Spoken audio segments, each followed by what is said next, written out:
I follow Cliff Early. How are you? I thought it was gonna be a Use, little use closer. that lightly, blow them away. I've just never seen the Saints. They haven't played that well in quite a while. Well, they had a chance too, they had a chance to win. But I all the support time. all that. It was going off pretty early in the quarter, and so I went to bed. But they're still gonna have So a which little one do bit you of know? year, I think, this year. Where? A lot of this year. He's only been there That's a what month. I've been doing, and I'll 2 send months. you when He likes I it. hope so. It takes He likes it, I'll yeah, just he's having a put good it time. on, and then He actually kind of just go got, to the original. just got back No, I from think the we're Ukraine Okay. 2 weeks ago on a burn and surgical. Now, do you want me to introduce myself? Visit. Oh, I've done it 2 years in a row. I didn't send you the, Oh, very, it was on YouTube, they were under camera the whole time. So it's up on YouTube, I can send it to you. I can send you the link, and you can pick out who it is. You might be, because he's the youngest one there. The one with the Wisconsin surgical cap. Yeah, I'll send you the link. Yeah, I just got it yesterday. It's a pretty cool link showing how they were working with the kids. And it's pediatric. It's a volunteer thing. They gave him 2 weeks off to go. They did that last year too. You're doing it with the same group. They're from, the group is from Boston. Nice to see you again. Shriners and Mass That's General. okay. So Good we went class, last right? year. yeah, I was. And they asked How was him to come class? back this year. So he's the anesthesiologist. First class, right? Now he's got to learn. A little bit worried and all that. Oh, he's happy. It's good to be worried after the first exam. You want them to become too complacent. She's Right, trained well, with it's sense. supposed to You be should like, start learning. it's pretty straightforward class. It's not like they Hey, Tony. Yeah. I did a good one this So, Yeah. I think they can. You gotta work at it. Yeah, To make so sure it's working. So it's kind of like one of those stuff. Oh, that's good. And they assume it's very Zimmerman has easy, to but do it's it. not, Everybody's because all it's right. a lot about insurance, Medicare, There's a lot of- Medicare. Especially in math. Yeah, especially now with Fabian, that's what I was saying, like, most providers don't know about insurance. But this is how they get paid. Start talking about the Affordable Care Act and all that. And well, that we have like insurance covering, but I'm just going to make sure.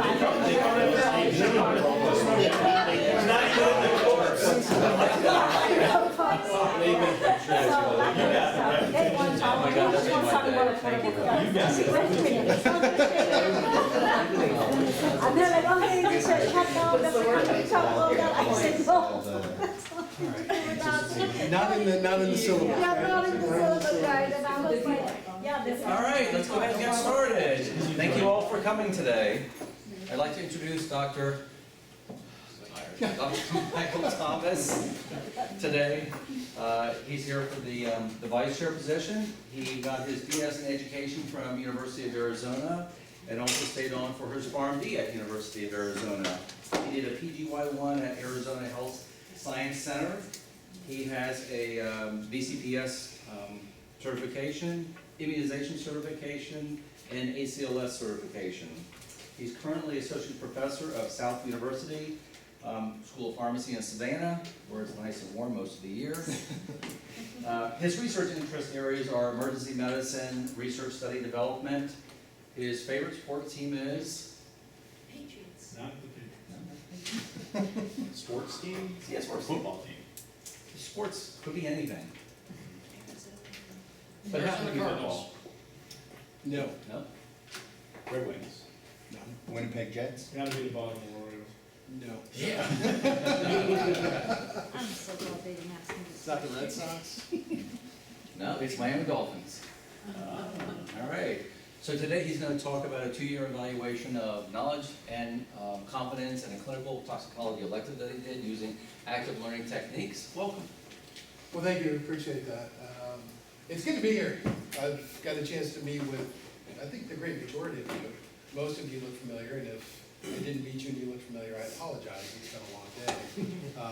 But no, it's been great being up here. I've never been up to New England before, and some of you might be saying, well, why are you here? And it's solely because I'm interested in the administrative track and vice chair position. So, and I certainly wanted to come up and allow you to talk to me as much as I'm able to talk to you. So I do appreciate all of your time and I appreciate you being here today. I thought what would be interesting is to talk a little bit about what I did in the toxicology elective course over a couple of years, and how I designed the course, and then I actually turned this into a study, and I will talk about some of the outcomes of that study, what I assessed, how we did it, how I did it, and so on and so forth. Now, you might be thinking, what does this picture have to do with anything whatsoever? Well, this was the Savannah cohort of the clinical toxicology elective, the class of 2013.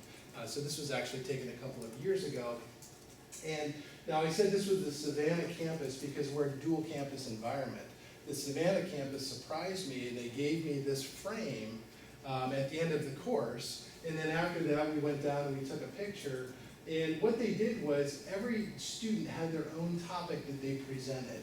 And so they picked out an icon that represented a topic they were responsible, and then they all signed it. So this is actually one of my most prized professional possessions, because it was unsolicited. It was something that they wanted to show their appreciation for this course. And I think it's a really good example of at least what the students felt like they got out of it, as well as an appreciation for me. So anyway, this sits on my desk. Anybody know what this number is? Poison control. Poison Control Center, right? So this was one of the things that I really hammered on, and so they put it in nice bold numbers down here for me. And then the ABC is there because this is something that was common to pretty much all of the presentations, is you have to take care of the basic airway, breathing, circulation as the foundation for any patient with clinical toxicology. So at the end of this presentation, I'm hoping that you guys be able to, number one, recall why active learning is important. I certainly think it's important, but I'm going to show you some studies of why that is a particularly important aspect of teaching. I'm also going to describe a little bit about calibration curves, and those basic science folks in the audience, I apologize, this is not your calibration curve. This is more from a psychology perspective, and this is looking at knowledge and confidence and the relationship between those and graphing that data. And then finally, just summarizing the main results of the trial. So back in 2010, I was asked to coordinate a clinical toxicology elective because it had been offered for several years before that by other members of the faculty. And the primary coordinator was going out on maternity leave, and so I jumped at the opportunity. The first year I taught it, it was only in the Savannah campus, because we were at that time, we're just a single campus environment. Well, in 2011, 2012, it became cross-campus, so it was a dual campus environment. I had to rework a lot of the things that we did and how we did that in a particular course. And so that was that is sort of how it came about, why I got interested in clinical toxicology. But then I said, this is an opportunity to really study up front, is this course design effective or not? Is what we're doing in this course effective or not from a knowledge and a confidence perspective? So when it was redesigned, I tried to redesign it in such a way that there was a lot of student touches, with the course, to get them involved in the course, to try and get them thinking about clinical toxicology and how to apply this. But I wanted to give a little bit of background. There was and this is where we have a little bit of audience participation. Don't worry, there's really not any wrong answers necessarily. But there was a study that they did, clinical psychology class. And what they did was they looked at how much students retained 6 months after the course was completed. And by the way, that's not the one that's on this particular slide. So in the clinical psychology course, how much did they retain 6 months after the course, okay? Versus students that are just coming into that course, never took anything whatsoever. It's a very traditional course, the way it's being designed and the way it's being delivered. And what they found was there was only a X%, where the students already took the course, there was like X%, they knew X% more than those that had never taken the course at all. Any guesses of what that number was? So students that went through the course, how much more did they know 6 months after compared to just baseline students in a very traditional classroom setting? 10%? 10%? 30%? 30%? 10%? You guys are very good. It was about 8% is what they knew. That should be very concerning to you. think about our pharmacy students, if they only knew 8% more than when they walked in the door 6 months later, that's a concern. And I know sometimes that's what we think. But we are very integrated the way we approach these things. But I think it highlights the fact we need to do something different except just go up and pour out information in a very passive way. And this study actually is very good at highlighting active learning. So this again was in an undergraduate physics course. And what they did in this undergraduate physics course was actually very unique. This was published in the journal Science 2011. Some of you may have seen this particular trial. And what they did was they took a week out of a course, 2 different sequences. So it was the same course number, but 2 different groups. One group was being taught by a very seasoned instructor.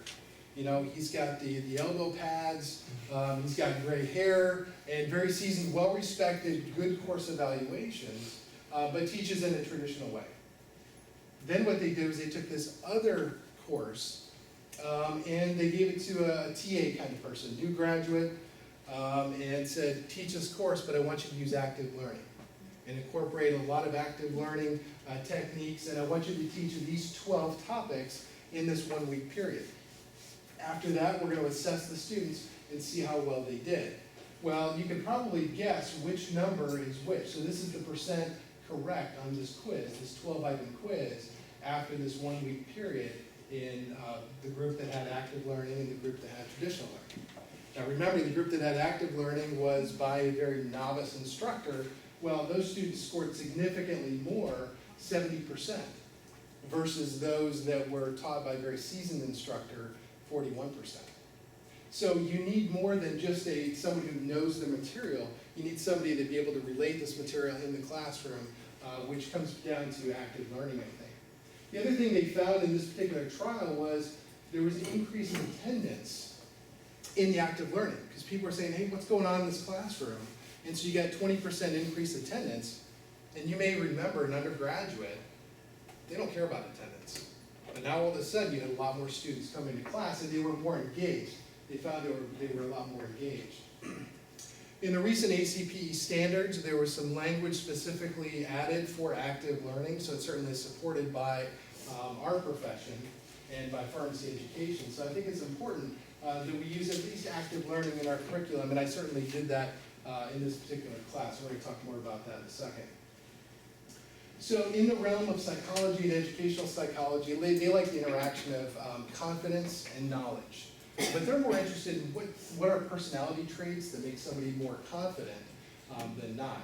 And what I was looking at was the confidence in a particular question versus how well did you do on that question. So these are all multiple choice questions that I did, and I'm going to talk to you about my specific study later on, but I wanted to introduce this concept of a calibration curve.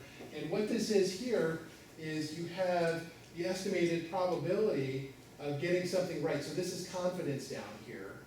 And over here, this is the proportion correct. So these are actual knowledge scores. So how well did you do plotted against what your estimated probability, your personal confidence, and how well you're going to do that. Well, if you have a lot of dots up here above the line, this is considered underconfidence. And if you have a lot of dots underneath the line, that's considered overconfidence. So this is this concept of a calibration curve. If there is exact correlation between the two, you would expect a diagonal that goes right between at a one-to-one correspondence. So confidence in pharmacy education, I think, is important because if you have practitioners that are overconfident, that's a scary practitioner. Because they're making assessments, they're making recommendations that may not be clinically appropriate. So you want practitioners that have their confidence and their knowledge well matched. Equally important is an underconfident practitioner is somebody who may be complacent and passive, not willing to step up and say, you know what, something needs to happen for this patient because it's a patient safety issue or whatever the case may be. So I think we need to have some element of confidence as it relates to knowledge.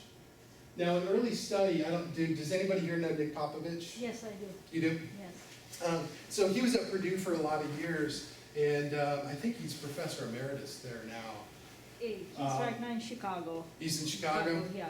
So he came down to Savannah several years ago, and then I happened to find this particular trial when I was doing this study. And he did a non-prescription drug course, and he looked at self-rated confidence in this drug course. And this was back in the 1980s, so the mid-1980s he did this. And he put them in 3 different groups: low group, intermediate group, and high group. And the low, intermediate, and high had to do with previous knowledge. So it was the students' knowledge of OTC drugs when they came in, based on their previous experience, working experience, or their self-related knowledge. Yeah, I would put myself into a low group, intermediate group, or a high group. And what he found was knowledge improved, confidence improved, but I think more importantly, the correlation coefficients, so the calibration between the knowledge and confidence, was pretty highly significant here, with 0.78, 0.89, and 0.59 in the different groups of low, intermediate, and high. I think the trend was important that he showed over this course that only knowledge and confidence did improve, and they were well aligned at the end of the course. This was all based on the final exam. But this was the only study that I could find that related knowledge and confidence in pharmacy education at all. All right, so let's get a little bit into the course design. There were certain topics that I did not want to turn over to students. But at the beginning, I wanted students to play a very active role in this course.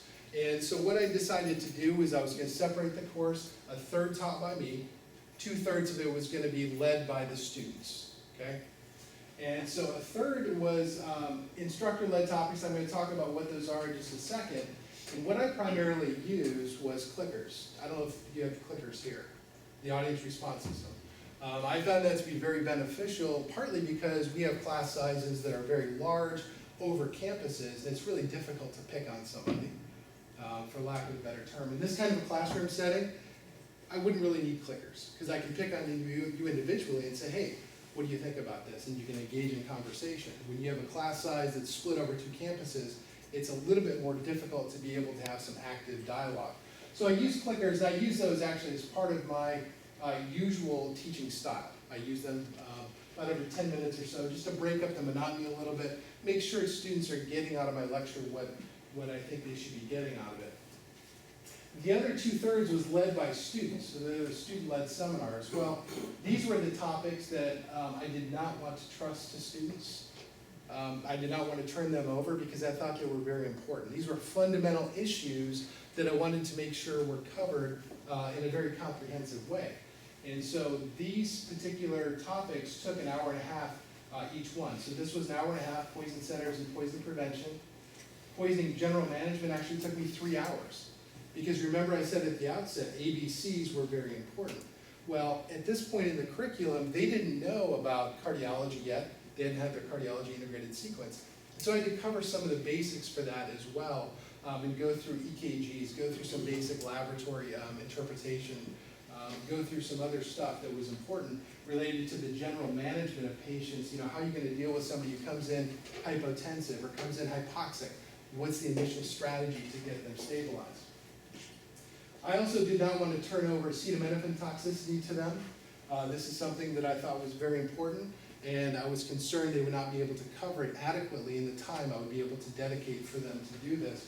And then I also did salicylates, non-steroidals, and then some of the newer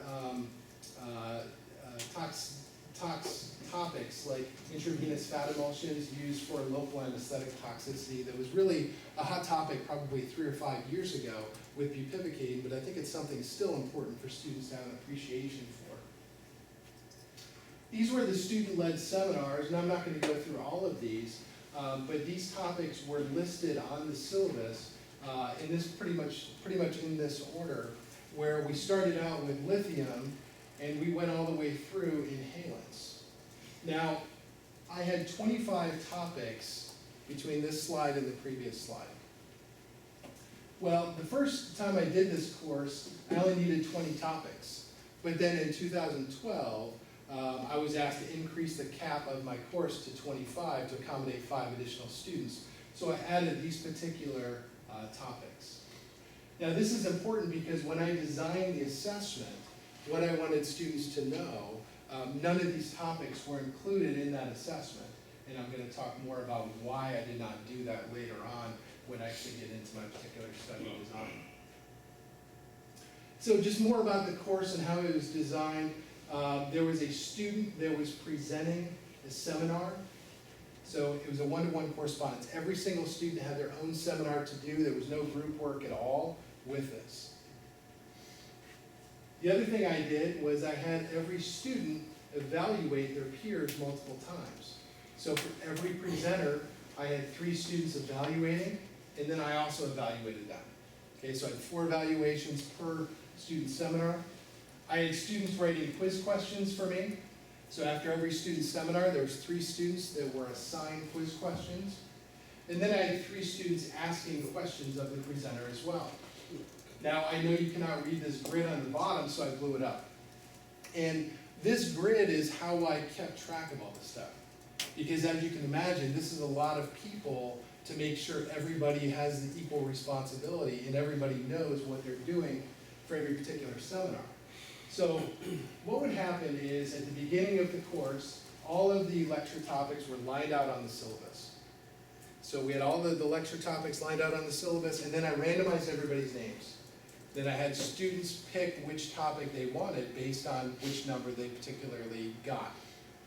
After that happened, then I could put them on this grid, and that dictated what they would do for every single session.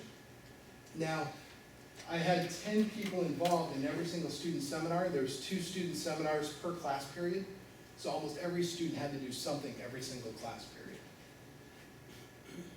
Now, for John Doe here, he's the presenter for A1, which happened to be lithium. He didn't have to do anything for the second part of that particular session.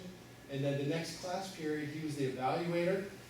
And then the next class period, he was responsible for asking questions of the presenter.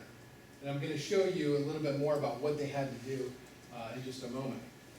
Now, the specific active learning that I incorporated in the class was, I already mentioned the clicker questions that I used, pre-class reading. Now, I don't know if anybody's familiar with Goldfrank's, the big textbook, Goldfrank's. I would consider that to be somewhat the Bible of clinical toxicology, very practical information, but it's about $220 per book. I couldn't justify students buying that book just for this particular class. And so what I found was the manual that went along with this book, which was about 20% of the price. It was $40 or $50. So that's what I had them read. And I wanted it to be manageable, so they actually would read before class and come in more prepared to discuss the topics that were being presented that particular day. I also had a weekly quiz that was based on the previous information from the prior week. This is a 10-item quiz that was done. Quiz question writing. So I mentioned that there was 3 students assigned to write quiz questions after every seminar. So they were responsible for writing 3 quiz questions after every session. And I told them I reserve the right to modify your question. I reserve the right to not use your question at all. Or I reserve the right just to use your question as is. But it is your professional responsibility not to share this with anybody. Because I could change one word, it changes the whole meaning of that. Now the irony is I almost didn't use anybody's quiz questions. I found that they needed a lot of work and a lot of honing to make them usable questions, but I think the exercise was good to get them thinking about what are the important points from a particular presentation. I also had them ask questions of the presenter, and so I would say, you cannot tell me that somebody answered all your questions related to a particular topic. So I said, come up with a question for that particular person, and what you're not allowed to do is say, well, he took my question. So that not only they had to have a question, they had to have an alternate question as well. And then they had to do the peer evaluation. So every time, and I'm going to show you the peer evaluation form here in a second, but every time they had to do something, they had to turn this in electronically to me. So even though I heard them ask the question of the presenter, I knew that they were participating. I also wanted to see evidence of this, so they had to turn this into me electronically. And so this is the form I had them use: seminar title, presenter's name, their name, the primary question, and then also the alternate question. So it couldn't be, you took my question. This was an example of the evaluation form that was used. So it was a Likert kind of scale for 12 items for the speaker. Now, what students told me is they didn't like having to put their name on this. But I tell them, you know, you're all professionals and you need to assess each other fairly, and everybody's gonna have the same opportunities to assess. And it alleviated some concerns, but I can't tell you for sure how valid theirs were because of them being concerned about my name as being on this. But what I did do is I looked at what their scores were versus the scores that I gave, and many times students were actually a little more critical of each other than I was. So I thought that was interesting. And that was my check, to make sure there was not really big outliers in one direction or the other. The other thing I did on the evaluation was, I had them put positive comments, so tell the speaker what they did well, but also put something constructive. And so if they didn't put all these elements in, they didn't get all the points for participating as an evaluator. All right, so that's the background of the class. Is there any questions on what I did with the class so far before we actually get into some of the research objectives? Make sense? Was it like a case-based kind of presentation, or just they're just kind of going through the topic, like student? What kind of everything else? Right, so they're going through the topic, and they only had 20-25 minutes to present the material. And so what I told them is you need to come up with what are the exposures, where could somebody be exposed to this particular toxic substance or situation out in the community, so how can they get exposed? What is the clinical presentation, so signs, symptoms, monitoring parameters, and then what's the treatment for that? And if it's treatment with antidotes, what are the monitoring, what's the dosing, what's the route, all that kind of stuff. That's the basic elements that I wanted. I wanted nuts and bolts, practical, clinical toxicology information. Just real quick, if you had to, in one sentence, sort of describe to us what the actual active learning that went on in the course this way, what would you say? So what are well, there was a lot of elements of active learning, and I think that active learning by itself is students doing something. So it's not just passive participants. So some of this was when they're thinking about what quiz questions do I want to write, that is active learning. When you're thinking about what questions do I want to ask the presenter, that's how I was defining active learning. So them doing something.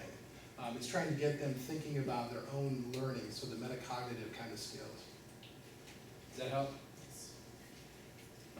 All right, so here was the basic research objectives. Number one was determine if there's a difference in student performance on core toxicology questions before and after course completion. So I had an assessment that I came up with, and I wanted to know at the beginning of the course, how do they do? At the end of the course, how do they do? Okay, so very basic thing. Same exact assessment, give it before you have any material presented, and give it after the course completion. Secondly, describe the difference in levels of confidence related to content on core toxicology questions. And so what I was interested in is, since this was a multiple choice assessment, I wanted to be very objective. This is a multiple choice assessment. Did you guess on that previous question, or were you very confident in your answer? So they put a number between 0 and 10. 0 is absolutely no confidence, I've got no clue, I'm guessing. 10 is I'm absolutely 100% sure that I got that previous question correct.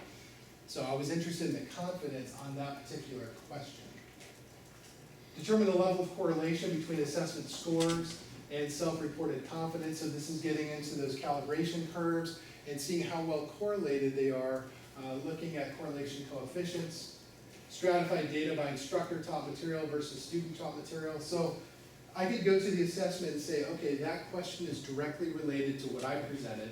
That question was directly related to what the student presented, and I wanted to stratify that data separately. I wanted to see if there were similar improvements in the student data and similar improvements in my data. Describe student satisfaction related to the methods employed during the course, and this is student evaluation data. So I did go to IRB, I got approval for that, and the participants was everybody in the course. We're in a quarter system, so this was quarter 6. This is the beginning of their second year in pharmacy school. We're an accelerated program, so this would be equivalent to about year 1.5 for you all. So this would be towards the end of the second year for you all. In 2011 and 2012, it was offered. There was a total of 45 students And the interesting thing is, the IRB said, we want you to get informed consent from every single one of these students.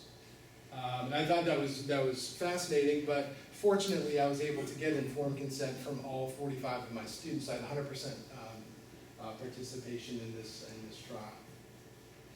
Pre and post assessment, so I wanted to use the same assessment before and after, and I also want to use the same assessment 2011 and 2012. Now remember I said there was 5 topics that were added. I purposely chose not to make a new assessment that included those 5 particular trials, because I wanted to give them exactly the same amount of time, 60 minutes, and it was all online and already ready to go. So I said I'm going to use exactly the same assessment pre and post, and the same one 2011, 2012, so I can summarize the data all as one. So the assessment design, there was 25 questions. Nearly all the topics were assessed, but one of the limitations was there were certain topics that were not assessed. I wanted to keep this where students could get it done within 60 minutes, where it's not a daunting task. So I wanted to make sure that that was not going to be a limitation, because I had them do it outside of class. So I said, you have 60 minutes, you're going to do it outside of class, and so I wanted to keep it relatively straightforward. So there was 12 instructor questions and 13 student seminar questions. And I think I already talked about all that. This is what it looked like. We use a program called eCompanion, but I think it's very similar to what you all use here. It's D2L, is that what you all use? And so this is just an example of questions. So you have a 72-year-old unresponsive woman brought to the emergency department from a local nursing home. Vital signs, BP at 92/45, heart rate of 108, respiratory rate of 6, oxygen saturation 74. What's the best initial treatment strategy for this patient? So give a liter of saline, norepinephrine infusion, endotracheal intubation or bag mask ventilation. And I'm not going to ask you to answer this question, but this was an example of something that they had to be able to do. Now you can imagine at the very beginning, many students were like, I have no idea what the correct answer is. But the correct answer in this case is actually bag mask ventilation. That would be the correct answer in this particular question. And then I would have them say, my level of confidence for the question 5, on a scale of 0 to 10, 0 is no confidence, 10 is complete confidence, they can put a number in here. Now I designed that not as a Likert scale, I designed that as a continuous thing, so if somebody wanted to put 3.1415926, they could do that. No one ever did. They all chose, for the most part, whole numbers. The nice thing about this too is there was automatic grading in the background that could be done. And I did not actually give them credit for how well they did on this. I gave them credit for just doing it. If you did it, you got 2.5%. Easy points.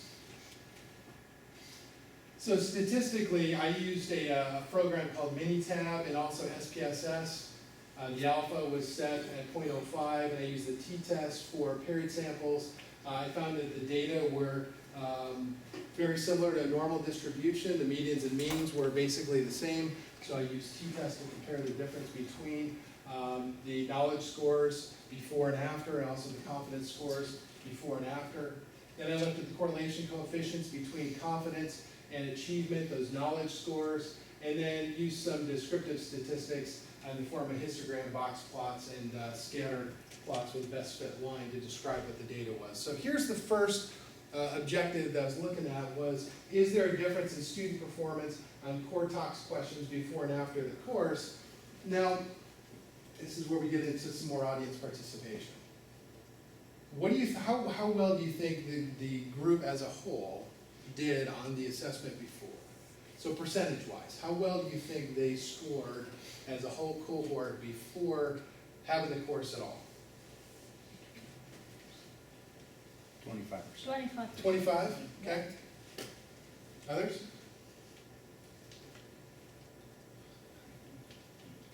Maybe less than that. 40%. Less? 40, who said 40%? I said. Okay. Own up to it. All right, 40%. Any other guesses? I would say less. I heard less than I'll go 15. 15%, okay. How about after? And this is where it gets a little bit dangerous because, I'm the one that was presenting this information, but students were too. So you know, how well do you think they did afterwards? Just 25 questions, how well do you think they did? 70? 80? 75? 75? All right, so they're all pretty well lumped around 70, 75, 80. Well, this is what we actually found was 40% is pretty close. 37.51, so if I had prizes, you would win it. I don't, so just congratulations. I'll leave you my card, you can send it. Okay. You know what they say, it's in the mail. Afterwards, it was close to 70, so 68.8. This was the distribution, so very little overlap. There was some before and after, but we saw a nice increase before and after. This is very similar data with the box plot, looking at the medians and the interquartile ranges. There's really no overlap here, 1 outlier. They got 80% correct at the beginning, which was pretty amazing. All right, how about confidence? What do you think before with confidence? 10%. So you're not confident at all in this? Okay. Others? 50%. 50%. All right, so halfway confident. And that's a pretty good guess, right? If you don't know, you're just completely guessing 50% at everything. Any other guesses? How about after? 80. 80%. 80%? 85? So we're bunching them up again, 85, 82 and a half, 83. All right, 88. Do I hear 90? The closest one. So before, you all underbid, there was some overbidding too, so nobody got it right, no prizes again. I should have done that, honestly. This is a quick aside, but I did a presentation. It was one of the most fun presentations I ever did. It was at a state meeting. And the first thing in the morning, it was 8 o'clock or 7:30 in the morning, and I said, I have to do something fun to get people awake. So I decided to buy a bunch of candy. And there's no better way than to get people to answer questions by saying, hey, I got a bag of M&Ms. And you get all sorts of people shouting out answers. So if I would have thought ahead, I would have brought candy. But just know it's the thought that counts on that. So anyway, very similar with the confidence before and after, very little overlap here. And again, that was statistically significant. Our box plots actually look very similar. So this is what we are hoping to see between the before and after related to confidence. Now, this is where it gets interesting. Because even though we saw very similar mean numbers with confidence before and after, remember it was like 38 versus about 35 or somewhere in there, very similar numbers with the knowledge and confidence, and same with the mean scores post. This is what we found when you plot those confidence or those correlation curves. So our calibration curves, and it looks like a shotgun. I don't know if there's any hunting up here, but it looks like birdshot up here, and there's really no correlation whatsoever. And statistically, there is no correlation between the data and the pre-environment. So knowledge and confidence overall was not well correlated. But in the post-environment, there was a better correlation. Obviously this is not perfect because if you remember, this is our overconfident, this is our underconfident people. So we don't have a one-to-one correlation, but it's certainly better than in the pre-assessment. And I think it'd be difficult to get an exact correlation before and after, but we did see a good correlation coefficient, 0.631, that was statistically significant. Well, then I'm not gonna ask you to guess here at all, but I'm gonna show you the data stratified by the material that I taught versus what happened with the students teaching. And I really wanted to find out, was there any difference? Were the students doing worse? I wasn't as interested, are they doing better than me? I wanted to make sure they weren't doing any worse than what I was doing. And so in both cases, in the material that I taught, there was a good increase in our median values here. Same thing with the student material, there was good increases here as well. So it really supported this whole concept of allowing students to present the material, that we didn't see any difference. Now, what I did was, I looked at, is this number different than this number? And that's where we get our p-values here. Some of you might be saying, well, is this different than this? And is this different than this? Well, yes. This number is not different than this number, but the instructor post versus the student post, this actually is statistically different numerically than the instructor material. Now you can say, why is that? Well, remember that I taught all my material at the beginning rather than the end. Or is it that students are truly better instructors than I am? I don't think I have enough data to really say that. Again, we only had 12 or 13 questions in each one of those categories. But what I was more interested in is just make sure that they were increasing in both of these environments. Same thing happened with confidence, so very similar trends with the confidence before and after, with the instructor material and with the student material. And then this is just the mean values here with the standard deviations. And again, these were all statistically significant values. Looking at the correlation coefficients and graphing those, again, no correlation before. The instructor material after, we had good correlation here, statistically significant. Student material before, again, not statistically significant. Student material after, we had good correlation here. Again, good Pearson correlation coefficient of 0.672. Well, how about student satisfaction? Well, I only had two questions on my student evaluation specifically related to this, but one of them was the assignments and quizzes contributed significantly to my learning, and most said strongly agree or agree. And one person lied. This course was, interesting, you always question these too. Did they misinterpret the question, strongly disagree, or did they truly strongly disagree? And I would say they probably misinterpreted the question because this course was intellectually challenging. Everybody said they strongly agreed or agreed that it was intellectually challenging course. So one of the problems with this course is it was a lot of work for me administratively. You can imagine all the pieces of paper that were coming in with the quiz questions of the presenter, the course evaluations. I also got all their seminars so I could post them online in eCompanion. The student quiz questions I thought would actually help me out by writing quizzes, but it turned out to be a lot more work for me. I ended up writing all these quiz questions every week, but I think it was a good exercise for students, and they typically agreed with that based on that course evaluation. The peer evaluations, I've tossed around the idea of taking the student name off to see if I get any different kind of numbers. But I like the fact that they have to own up that they are the ones that are evaluating their peers. And again, I did look at it by inspection. Is there really a difference between the way I'm evaluating and the way the students are evaluating their peers? And I really didn't see any. So I think overall it was an effective course design. Now some would argue, should we compare all this structure that I did versus a very traditional class? So just me getting up and providing lectures and using my teaching style and compare that against what I did, I think this really worked for the course. And so I purposely did not do that, but I was not really able to evaluate, is this any better than traditional? That wasn't really what I was looking at. I was making sure that what I was doing showed improvement throughout the course. And I also found that post-confidence is a better predictor of score than certainly the pre-confidence environment. Now, limitations of what I found: limited number of questions, control for using other resources. I said that they were able to do this assessment outside of class. I couldn't control, did they have a Goldfranks in front of them? Were they on the internet? I have no way to control that other than this is not graded. You have to complete this within 60 minutes.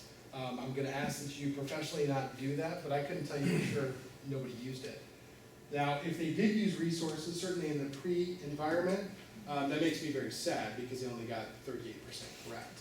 So, I think from that perspective, I've got pretty good assurance that they did not use any outside resources, but I can't say with 100% certainty that they did not. This was a single class over 2 years, so it's in one environment with one instructor, and I've not done it with anybody else. I think that's just a limitation of this kind of study design. And then I already mentioned these temporal factors. Instructor-led was earlier in the course, so that may have led to some of the differences between two. Yes, sir? In that instructor-led portion of the course, were students still asked to submit quiz questions and? No, and I wish I would have thought about that, because I did not think about that up front, because I was really so focused on what are the students gonna do during that part. And in hindsight, I wish I would have included that. I think it would have also been interesting to have them evaluate me on each of those lectures, but they're able to evaluate me at the end. But I think the quiz questions are really good. Well, so you really had kind of a blended course, one Right. part that was traditional, one that Yes. was. Yes. Yeah. So here's my conclusion: use of active learning in small elective class contributed significant improvement in both knowledge and competence. Students performed no worse on material when presented by fellow students or when instructor led. So it gave me at least confidence to allow them to continue to present this, where I didn't necessarily have to be the one presenting all the material. Now, future analysis, what I'd like to be able to do is really look statistically, is there any difference between the evaluations turned in by students versus me? So looking at inter-rater reliability, I've not done that. And I wanted to share with you, some of you may know that I recently went on a trip to Europe. So I wanted to sort of show you some pictures. What's the name of that? Any other guesses? That's incorrect. Tower Bridge. Tower Bridge. So the London Bridge is actually located where? Arizona. Arizona, and it's actually in London, but it doesn't look anything like that. They actually have one called the London Bridge. I just want to show these to you for fun, because I just got back and I'm still excited about the trip. So that was a picture that I took, full moon at the Coliseum, right outside, right in Rome. We stayed right up the street there. Anybody know what that's called?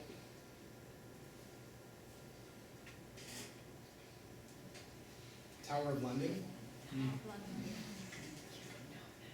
How about that one? That is not Westminster. That's a good question, though. I'll give you a hint. This is in Paris. Notre Dame. Notre Dame. So that's all I had for you. I don't have any more quizzes on that, but we had a great time. So what questions do you have? I know we entertained some, but what questions do you have? So how did you communicate to the learners, like, what to go through in their presentations? Because I feel like if I was designing an elective in, for instance, like geriatrics, you know, I know what should be covered, but how do I communicate to the learners? Right, so one thing that I did at the very beginning, and I didn't go into great detail on this, is number one, I went through do's and don'ts of PowerPoint presentations. So colors, font size, just the simple stuff. They'd never done this before. The other thing that I did was I said, I want you to make sure you talk about exposures. Where can people get exposed to this? So if it's acetaminophen, in my case, where do you find acetaminophen? So it's in OTCs, it's in prescriptions, it's all that stuff. I wanted them to do that for everything. So with lithium, what are the sources of lithium? What are the different lithium salts? Some things were a little more clear than others, but if somebody was going through nerve agents, for example, they have to go through all of the sarin gas and GB and all that kind of stuff, and talk about all the different kind of nerve agents as well as the organophosphates and the pesticides, and how could you be exposed to these things. And then the clinical signs and symptoms is what else I had them do, as well as the treatment. So I want to know how you get into trouble with it, what are the signs and symptoms, and then how do you treat it. That was the essential pieces that I wanted them to cover. Yes, sir. Now, this is actually something that I was sort of tossing around for an elective that I'm going to be doing in the spring. How do you sort of back up or make sure that you get something that's going to provide what needs to be provided for the lecture? Do they submit their presentations to you beforehand, or do you sort of have backup? So one thing that I did for every single, I did not have them submitted, I did have them submitted up front so I could post their slides. I did peripherally look at them, but I did not make that as a prerequisite. I didn't say, I'm gonna look at your slides, evaluate them, and approve them, yes or no. But one thing that I did was I was in class when we had our questions and discussions. If they went off track, if they said something incorrect, I would correct them, and I would be there to talk about it. Because that's really what students wanted to say, wanted to talk about is, what's the reality? And in many cases, I was able to talk about that either from previous knowledge that I had or actual experience with tox situations. So I think it's not a bad idea to look at students' information up front But, you know, for the most part, these were relatively straightforward things, which is why I had them do these particular topics. They were all included in their textbook. Now, those that had the newer topics, like bath salts and synthetic cannabinoids, I would steer them in a direction and say, you know what, why don't you look here, there's some primary literature over here that you can use to put together your presentation. So I would lend them a little bit of help as well. And I was always available as they were putting them together. If you need anything, I'm here for you, we can talk about it. But I did not make that a prerequisite. I wanted this to be something they were doing and not prescriptive of what I'm telling them to do.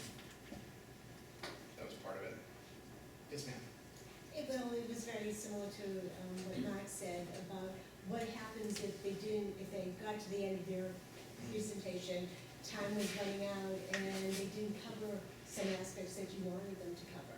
How did you handle that? So I didn't have that particular situation. I did have the situation where they got done too soon, because one of the elements of the evaluation was the time, and they needed to make sure they covered it in an appropriate amount of time. And I had students that were a little bit too brief, and we would just have more conversation at the end, that I would sort of talk about, you know, my experiences or ask questions of the group, and sort of lead that discussion a little bit. But for the most part, these students did a really nice job. This was a very small group of individuals, and there was a lot of personal responsibility, I think, with the class. So I really didn't have a whole lot of situation where they were running way over and didn't present the material that they needed to. In the case where you had to jump in and sort of fill in the gaps, did you see that the assessments and evaluations were slightly different? Oh, yeah, sure. They certainly were more critical, and you could tell if somebody did not do their homework and they were not prepared, ready to go. But how Absolutely. did they evaluate you then, or didn't they? They did not evaluate me on a seminar by seminar basis, Okay. but I would evaluate each student, and then 3 other students would evaluate each student's seminar. Yeah, and so if a student was not doing well, they didn't do what they needed to do, the evaluations were reflective of that. And I did have several that were just not as good. Did you work with them afterwards? I did, talk to them, let them know what stuff they could do differently. And many times it was just inexperience. Okay, thanks. Others? Well, thank you for your time. Thank you very much.